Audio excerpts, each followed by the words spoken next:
जी, कल भारत बंद की घोषणा विपक्षी दलों ने की है और उनका ये कहना है कि मतदाता सूची पुनरीक्षण जो हो रहा है उसमें ऐसे दस्तावेज मांगे जा रहे हैं जिससे कि मतदाता दस्तावेज दे नहीं पाएंगे और मत देने के अधिकार से वंचित हो जाएंगे। क्या कहना है? ये सरासर कांग्रेस का गलत आरोप है। कोई उसमें ऐसा दस्तावेज नहीं मांगा जा रहा है जो नहीं जमा कर पाए। अभी 2 दिन पहले हमारे घर से आके भी ये लोग गया है, ऐसा कुछ तो नहीं मांगा गया। एक कांग्रेस केवल भ्रम फैला रहा है। जी, तमाम विपक्षी दल भी साथ में है कल। अरे तो चोर चोर मौसेरा भाई बने हुए हैं तो साथ ही रहेंगे, लेकिन उसमें जो भ्रम फैलाया जा रहा है कि गरीब गुरबा लोगों को मत से वंचित किया, ये सरासर गलत बात है। ऐसा कुछ नहीं है। समय समय पर पुनर्निरीक्षण होता है और उसी नियम के तहत ये निरीक्षण हो रहा है। लेकिन जैसा कि उन लोगों का ये भी कहना है कि जो आप लोग पुनरीक्षण करा रहे हैं इसकी कोई आवश्यकता नहीं थी, क्योंकि इसके पूर्व हुआ था, कुछ समय पूर्व ही हुआ था और इसको करने का मतलब यही साफ होता है कि बिहार विधानसभा चुनाव है और उसमें आप लोग अपने हिसाब से वोट मैनेज करेंगे। क्यों कोई ऐसा व्यक्ति कांग्रेस का हमारे पास सामने लाइए तो कि जो भारत का नागरिक है, जिसको मताधिकार है और उसका नहीं बन रहा है। ये गलत केवल आरोप लगा रहे हैं और सरासर झूठ बोल रहे हैं। पब्लिक को गुमराह करने की इनकी पुरानी नीति है। आपसे क्या क्या कागजात मांगे गए? आपने जो अभी ये किया अपना? कुछ कागजात नहीं मांगा गया, आधार कार्ड से ही करके कर दिया गया। कोई ऐसा कागजात तो नहीं मांगा गया जो अवांछित हो। ये सब कांग्रेस का फैलाया हुआ भ्रमजाल है। उनके पास अब कोई जमीन तो रहा नहीं है, तो अपने लिए झूठी, शुरू से ही कांग्रेस झूठों का सरकार रहा है। अच्छा, ऐसा भी तो हुआ होगा कि कांग्रेस की जब सरकार रही होगी उस समय भी मतदाता सूची का पुनरीक्षण हुआ होगा। हमेशा से होता आया है, हमेशा टाइम टू टाइम हुआ है। 60 में, 52 में हुआ है, 61 में हुआ है, 62 में हुआ है, 66 में हुआ है। आप रिकॉर्ड तो रिकॉर्ड है, रिकॉर्ड निकाल लीजिए। ये तो कांग्रेस का आदत है। ईवीएम पे दोष लगाएगा, चुनाव आयोग पे दोष लगाएगा, सरकार पे दोष लगाएगा। दोष लगाने के सिवाय कांग्रेस के पास अब कोई ना एजेंडा है न कोई आधार है। इन लोग का हर बात ही निराधार रहता है।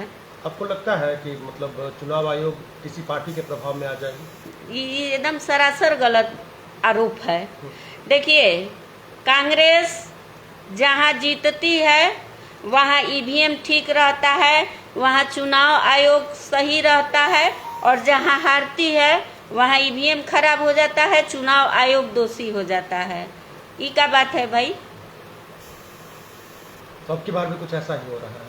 हाँ, यही इन लोग का आरोप लगाने का पुराना आदत है। और तो इनके पास ये जान गए हैं कि पब्लिक जान चुकी है, इनका काला चिट्ठा खुल गया है, तो अब ये झूठ मूठ के एक भ्रमजाल फैलाने का प्रयास कर रहे हैं, लेकिन सफल नहीं होंगे।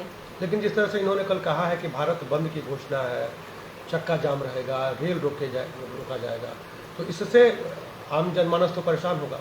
बस, तो ये तो शुरू से आम जनमानस को परेशान करते आए हैं और आम जनमानस के हक को खाते आए हैं, और अब इनको बर्दाश्त नहीं हो रहा है, खाने पीने को मिल नहीं रहा है।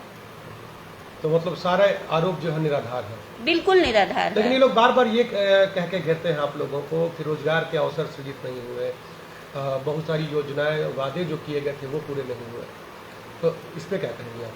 देखिए, योजनाएं कैसे पूरी नहीं हुई है? आप आज पटना चल जाइए, आज के पटना में और 90 के दशक के पटना में क्या आपको अंतर नहीं दिखता है?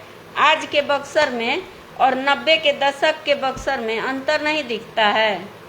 आज के भारत में और 90 के दशक के भारत में अंतर नहीं दिखता है? तो इन लोग का कहिए रहे हैं कि बिना आधार के बोलना ही अब कांग्रेस का अस्तित्व तो रहा नहीं है, खत्म हो रहा है, तो ऐसे ही उलूल जुलूल बोल रहे हैं लोग।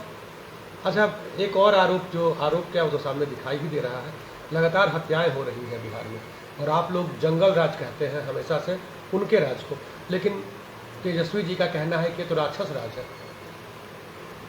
देखिए, इस पे गहन से जांच हो रहा है और सरकार और प्रशासन पूरी तरह अलर्ट भी है।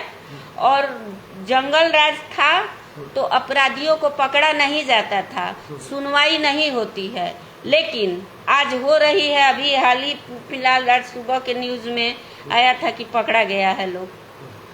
तो अपराध होता है अगर एनडीए के सरकार में, तो अपराधियों पर एक्शन लिया जाता है, और जंगल राज में अपराधियों को संरक्षण मिलता था, यही अंतर है।